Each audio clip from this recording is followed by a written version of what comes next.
নমস্কার, আমি অন্তরা। আমার রান্নাঘরে আপনাদের সকলকে স্বাগত জানাই। এখন আমরা শিখবো একটা নতুন ধরনের রেসিপি যার নাম কান্ট্রি ক্যাপ্টেন। তাহলে চলুন আর দেরি না করে এটা শেখানোর জন্য এখন আমার রান্নাঘরে হাজির হয়ে গেছেন শেফ রঙ্গন নিয়োগী। নমস্কার রঙ্গনদা। আচ্ছা, এই কান্ট্রি ক্যাপ্টেন করতে আমাদের কি কি লাগছে? কান্ট্রি ক্যাপ্টেন করতে আমাদের লাগছে চিকেন, খুব সিম্পল, জাফরান, আচ্ছা, পেঁয়াজ কুচি, নুন, ঘি, দুধ, গোলমরিচের গুঁড়ো। এটা একটা অ্যাংলো ইন্ডিয়ান ডিশ। ইংরেজরা যখন আমাদের দেশে ছিল, থাকতে থাকতে ওদের কিছু ইনফ্লুয়েন্স আমাদের উপর আসে, আমাদের কিছু ইনফ্লুয়েন্স ওদের উপর চলে যায়। তো সেইভাবেই এই ডিশটার গোড়াপত্তন। তো আমি এখন প্রথমে যেটা করব সেটা হচ্ছে চিকেনটাকে নিয়ে চিকেনটার মধ্যে একটু নুন, খুব সামান্য, একটু গোলমরিচের গুঁড়ো। কান্ট্রি ক্যাপ্টেন কি শুধুমাত্র চিকেন দিয়েই করা যায়? হ্যাঁ, চিকেন দিয়ে হয় শুধু। আচ্ছা, একটু ভাজা ভাজা মতো ড্রাই হয়। আচ্ছা, আচ্ছা, এইবার যেটা করতে হবে, আমার দুধের মধ্যে একটু জাফরান দিয়ে দিতে হবে। আচ্ছা, এর মধ্যে 1 কাপ মতন দুধ আছে না? হ্যাঁ হ্যাঁ, জাফরান দিয়ে দিলে হলুদ হলুদ রং বেরিয়ে আসবে।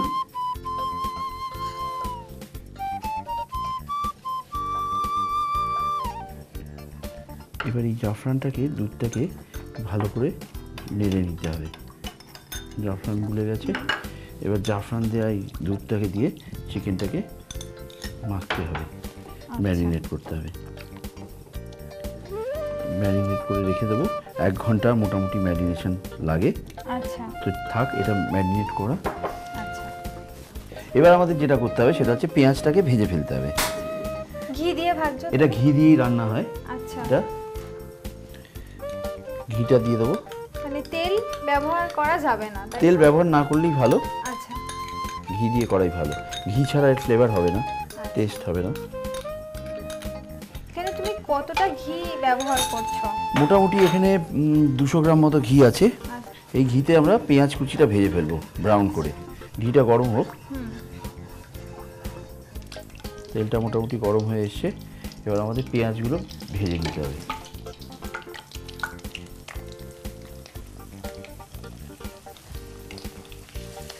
বাদামি করে ভাজতে হবে পেঁয়াজ। আচ্ছা, ব্যাস, এটা লাল করে অনেকটা ভাজা হয়ে গেছে। এবার আমরা গ্যাসটাকে অফ করে দেবো। ছেঁকে তুলে নিতে হবে। একটা প্লেট আমাকে দেবে।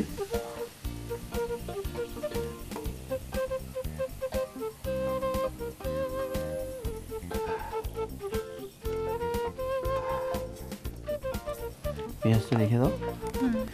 এবার তেলটাকে একটু আবার ওভেনটা অন করে দিলাম। এবার এই চিকেনটাকে তেলটা গরম হলে পুরো দিয়ে দিতে হবে এর মধ্যে। গরম তো হয়েই গেছে, দিয়ে দেওয়া যেতে পারে।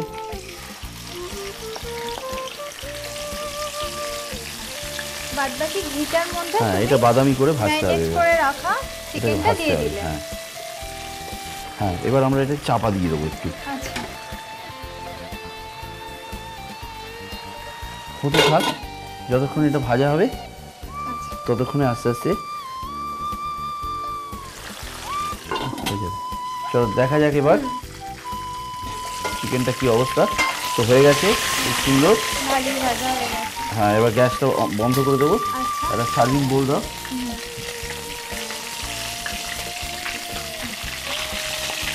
চিকেনগুলো সব ব্রাউন হয়ে গেছে।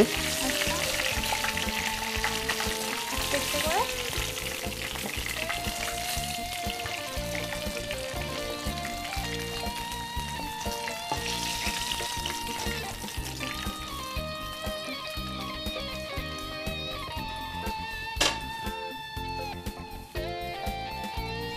এবার এই চামচটা একটু তেলগুলো একটু দিয়ে দেবো উপরে। দেবো। দাও।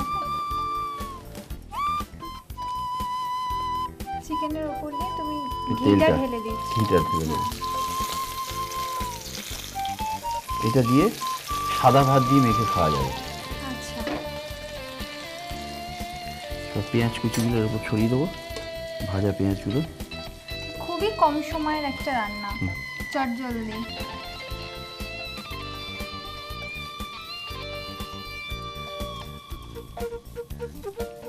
এই ভাজা পেঁয়াজ সমেত চিকেনটা ঘি সমেত মেখে ভাতের সঙ্গে খেতে খুব ভালো লাগবে। তোমাকে অসংখ্য ধন্যবাদ আমার দর্শকদের এত সুন্দর কান্ট্রি ক্যাপ্টেন শেখানোর জন্য। তাহলে আর দেরি না, চটপট রান্নাঘরে যান আর ট্রাই করুন কান্ট্রি ক্যাপ্টেন। আর ততক্ষণের জন্য খুব ভালো থাকুন, সকলকে খুব ভালো রান্না করে খাওয়ান। আবার দেখা হবে। নমস্কার।